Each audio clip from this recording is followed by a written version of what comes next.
Les amis, salut à tous, c'est Nassim, vous inquiétez pas, je vais filmer correctement juste après cette petite story. On est mardi 3 décembre, il est 4h45, je me suis réveillé il y a 15 minutes, donc à 4h30. Et là je suis en train de marcher en direction de ma salle de sport. J'ai 35 minutes de marche tous les matins et je fais ça depuis 30 jours. Donc aujourd'hui c'est le 30e jour consécutif où je me lève aussitôt et où je marche en direction de ma salle de sport. Si vous me suivez sur Instagram, vous avez vu les petites stories que je postais tous les jours.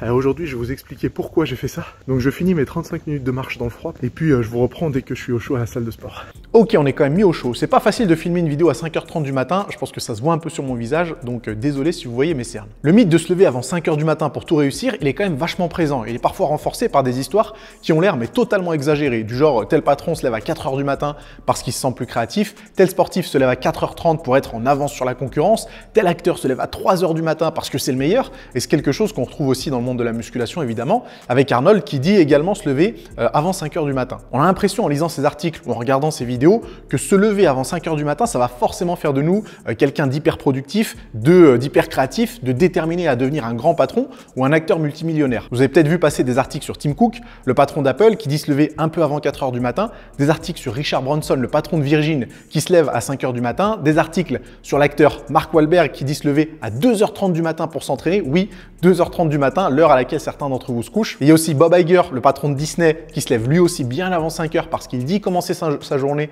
à 4h15 du matin avec une séance de sport. Il y a tout un mode de vie qui s'est construit autour de cette volonté de se lever tôt. On peut d'ailleurs parler du livre de Hal Elrod, The Miracle Morning, qui vante aussi les bienfaits de se lever plus tôt que d'habitude pour accomplir des tâches qu'on a tendance à zapper lorsqu'on est trop occupé par le stress d'une journée classique. Et puis il y en a un autre qui s'est pas mal fait connaître ces dernières années parce qu'on l'a vu apparaître dans plusieurs vidéos, c'est l'ancien Navy Seals, Jocko Willink. Et pour ceux qui ne le connaissent pas, Jocko Willink, c'est lui. Et là déjà quand on le voit, notre première réaction de Français hyper sceptique, c'est de se dire c'est bon, c'est de la merde, on a le cliché du militaire américain avec des muscles et une grosse mâchoire qui vient nous les briser avec sa routine matinale, hors de question que je teste ce genre de truc. Mais si on est un peu curieux et qu'on creuse le sujet, tous les arguments en faveur de se coucher tôt pour se lever tôt, ils se valent au final. Le matin à 4h30 ou à 5h, il y a moins de distractions qu'à 9h30 ou à 10h du matin. Donc effectivement, on pourrait bien être plus productif. Après tout, personne ne va vous appeler à cette heure-ci, il y a peu de chances pour que vous receviez des messages ou des mails, donc la seule chose qui reste à faire, c'est de créer. Et puis faire des choses désagréables en début de journée, ça optimise nos chances d'être plus disciplinés sur le reste de la journée. Donc même si j'étais clairement sceptique,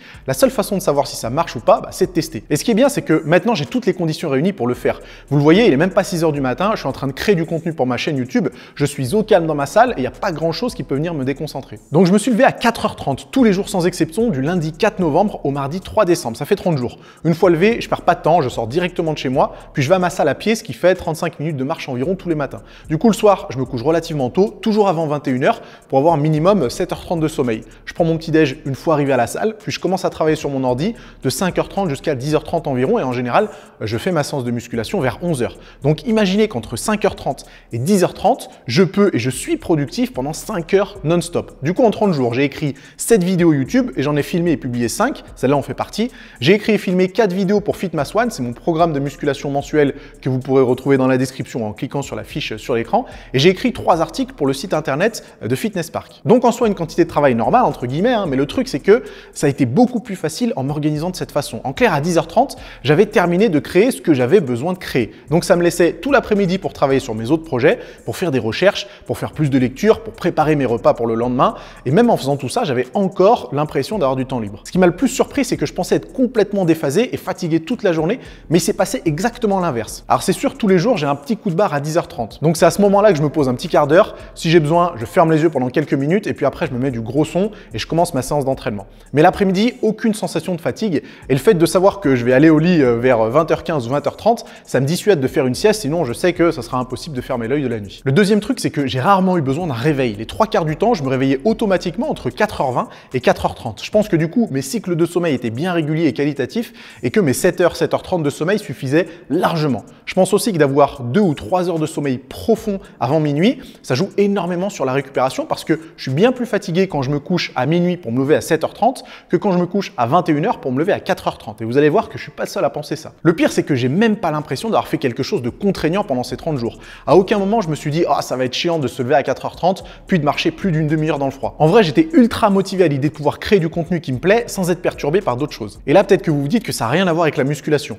Eh ben, je suis pas du tout d'accord. Vous savez, je fais pas de la muscu pour faire de la muscu. Je fais du culturisme au sens propre du terme. Ça implique non seulement de cultiver son corps d'une certaine façon, mais aussi de cultiver son esprit. Je ne veux surtout pas être le cliché du musculeux qui n'a aucun autre sujet de conversation que la musculation. Je veux m'accomplir aussi bien dans le sport que dans tous les autres aspects de ma vie. Et c'est ça au final qui me fait expérimenter tout ce qui peut m'aider à me rapprocher de ce but. Je vous ai parlé en début de vidéo de tous ces patrons, acteurs et sportifs qui sont américains pour la plupart, hein, qui ont adopté cette routine, mais il y a quelqu'un d'autre qui m'a un peu motivé à le faire. C'est quelqu'un qui est de chez nous puisque c'est Marine Leleu. Si vous la suivez, vous voyez tous les matins ses stories où elle se lève très souvent à 5 h ou même un peu avant. Et j'étais curieux de savoir pourquoi elle le faisait, donc je lui ai demandé de partager ça avec nous. Hello tout le monde, moi c'est Marine. Aujourd'hui je vais vous parler du fait que je me réveille tôt, voire très tôt par rapport à la plupart des gens. Nassim m'a demandé de parler un petit peu de mon expérience, un petit peu de mes ressentis et de vous expliquer pourquoi je faisais ça. Donc je vous avoue qu'au début ça n'a pas été évident. Et petit à petit mon corps s'est habitué, petit à petit j'ai réussi à adapter aussi mon emploi du temps et mon planning pour que même quand je finis à 20 h ou 21 h le soir, bah, je rentre et j'ai juste à manger et à me coucher directement. Moi le soir je me couche vers 22 h, 22 h 30, je suis au lit. Je m'endors très vite, j'ai la chance de m'endormir très vite. Et du coup, bah, le matin, quand mon réveil sonne à 5 h, je suis reposée, je suis réveillée. Donc, j'ai commencé il y a 4 ans à me réveiller tôt, comme ça. J'ai continué à prendre cette habitude parce que je me suis rendu compte que j'étais beaucoup plus éveillée et pleine d'énergie le matin, beaucoup plus productive. C'est surtout la productivité, c'est ce mot qu'il faut retenir. Je bosse aussi également sur mes projets personnels par rapport à ma marque, où je bosse sur des vidéos ou sur des montages. Autre point positif aussi, c'est qu'en me réveillant à 5 h, je ne reçois pas plein de notifications, plein de mails, plein de messages, plein de choses comme ça.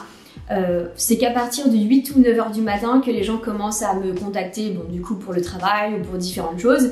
Mais du coup, le matin, je suis tranquille, il n'y a personne qui m'embête. Et c'est important, moi je suis hyper solitaire et je sais que c'est important moi de me retrouver avec moi-même. Petite parenthèse, moi je suis persuadée aussi que les heures de sommeil avant minuit comptent double.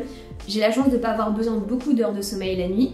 Mais si je dors avant minuit, peut-être 2 heures avant minuit, je vais être beaucoup plus reposée que si je dors de minuit à 10 h du matin, chose qui n'arrivera jamais, mais moi je suis persuadée que les heures avant minuit comptent double. J'ai l'impression aussi d'être en avance sur les gens, j'ai l'impression de vivre vraiment, alors que pourtant j'adore dormir, hein. Dormir c'est hyper important pour la récupération, pour plein de choses, dormir c'est hyper important.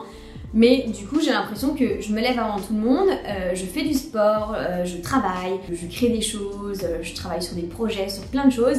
Et à 9 h du matin, là où les gens commencent leur journée, moi j'ai déjà fait 1000 choses. Et à partir de 9 h, je peux prendre des coups de fil professionnels, je peux travailler sur différentes choses avec d'autres personnes.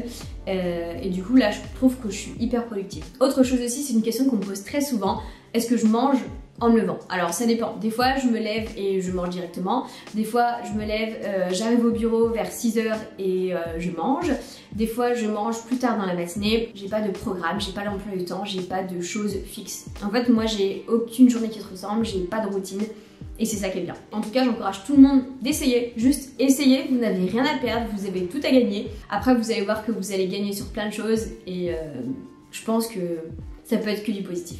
Et si jamais vous ne connaissez pas le travail de Marine, cliquez sur le lien de sa chaîne YouTube dans la description pour voir à quel point elle envoie du lourd. Au final, je pense avoir trouvé quelque chose qui me convient parfaitement bien. Je me vois mal me réveiller à 8 h du matin, donc je vais sûrement continuer tant que j'ai besoin d'être créatif et productif. Pour vous qui regardez cette vidéo, vous êtes peut-être en train de m'insulter en vous disant « Ouais, mais moi, il n'y a pas moyen que je me lève aussitôt, j'ai une vie de famille, j'ai un boulot, je peux pas me coucher à 20 h 30 parce que je pourrais pas regarder Netflix et blablabla. » Mais s'il n'y a pas à dire, je sais très bien que la plupart d'entre vous ne peuvent tout simplement pas se lever aussitôt, vous pouvez probablement vous lever 1 heure plus tôt que d'habitude. Pour faire quoi, vous allez me dire? Tout ce qui nécessite d'être fait. Ça peut être de la lecture, ça peut être des recherches sur un sujet qui vous passionne, ça peut être la préparation de vos repas pour éviter de manger ce que vous ne devriez pas manger, ça peut être du sport, du ménage, du stretching, de la méditation. Tout est bon à prendre du moment où ça peut vous faire progresser. Ce qui est dommage, c'est qu'aujourd'hui, on se réveille uniquement en fonction de l'heure à laquelle on a besoin d'être au travail ou en cours. Donc le réveil devient une obligation au lieu d'être un choix. Et commencer une journée par la contrainte de se lever à un horaire qu'une autre personne a décidé à notre place, ça peut pas être quelque chose de bon pour notre épanouissement personnel. Donc faites le choix de vous lever quand vous avez envie de vous lever pour faire quelque chose qui vous motive à vous lever, même si c'est juste une demi-heure plus tôt que d'habitude. Ok les amis, c'est tout pour la vidéo d'aujourd'hui. Elle est clairement différente du contenu que vous pouvez trouver habituellement sur ma chaîne, mais j'ai adoré faire cette petite expérimentation et partager ce que j'en ai pensé, et du coup je pense qu'il y en aura d'autres du même style. En attendant, n'hésitez pas à visionner mes autres vidéos si vous avez besoin de conseils de musculation, et puis moi je vous dis à la semaine prochaine. À plus.